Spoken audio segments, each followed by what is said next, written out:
en Corée du Nord, avec de la propagande de peur, je trouve ça dégueulasse. Je trouve ça dégueulasse qu'on est rendu là au Québec. J'en reviens pas qu'on a des voitures avec des paroles de même. Décroisez-vous vos bras, les policiers. J'ai honnêtement honte. Puis honnêtement, je vous respecte. J'en entraîne beaucoup. Je respecte les agents de la paix. Mais on a des familles, on a des générations qui s'en viennent. Même si vous avez de l'argent, de la fonction publique, il faut y aller pour qu'est-ce qui est vrai, qu'est-ce qui est logique. Et ça, ce n'est pas logique. Guys, en ce moment, je pourrais être en Europe, j'ai une maison en Europe. J'ai décidé avec ma femme Irina de revenir au Québec pour me battre pour mon peuple.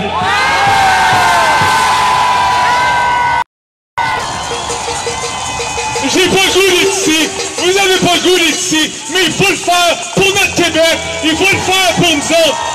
C'est pas vrai. Ça me fait rire. Il y a du monde qui me disent, Dave, toi t'as été en Russie, t'as habité à Dubaï, t'as habité au Myanmar, t'as habité à des places où est-ce que c'est de la dictature, où est-ce que c'est de la monarchie / peu importe. Tu devrais le savoir, toi, que c'est pas la dictature qu'on a au Québec. Non, je le réponds, réveillez-vous, c'est des micro-agressions, tranquillement, qui amènent à des choses qui sont oppressives. Et je trouve ça dégueulasse que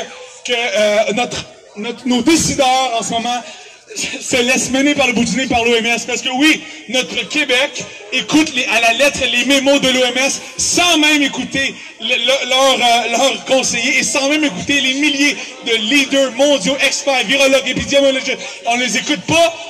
On leur dit non, on veut rien savoir parce que on sait bien que nos petits docteurs payés ils savent mieux que les 35 000, les milliers de docteurs à travers le monde.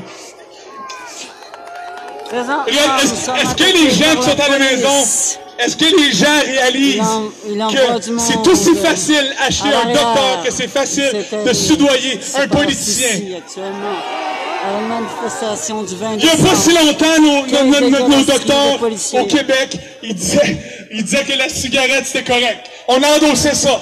C'est pas vrai que du jour au lendemain maintenant, M. Arruda, il n'a pas l'air très en santé d'ailleurs.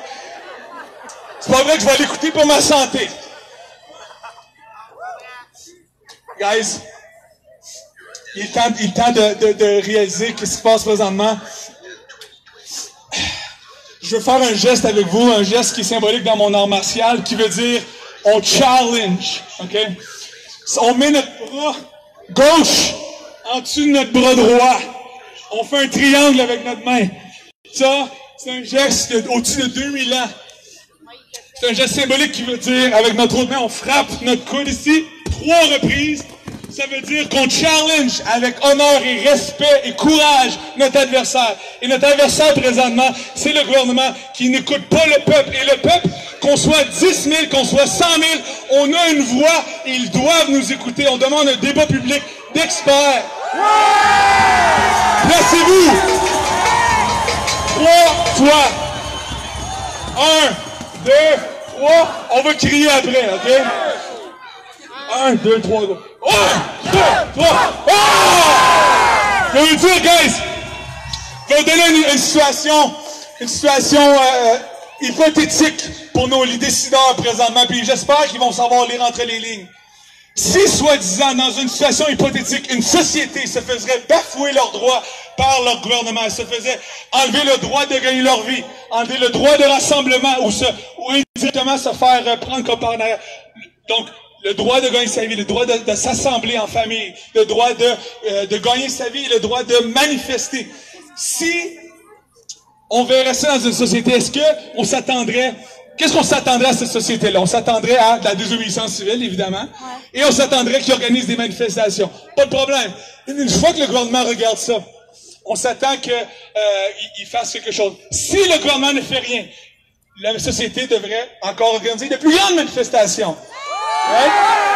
Mais là, je vous en pose une bonne, puis ça, je la pose à notre gouvernement actuel.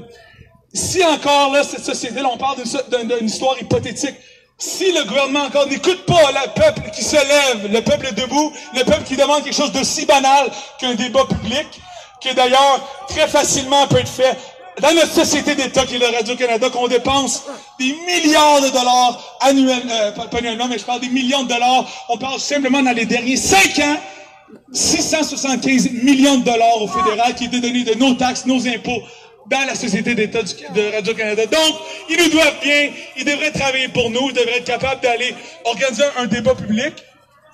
Et là, je vous lance la question, s'ils ne le font pas, qu'est-ce qu'on s'attend de cette société-là? On s'attend qu'on le penche, qu'on le prend dans le cul?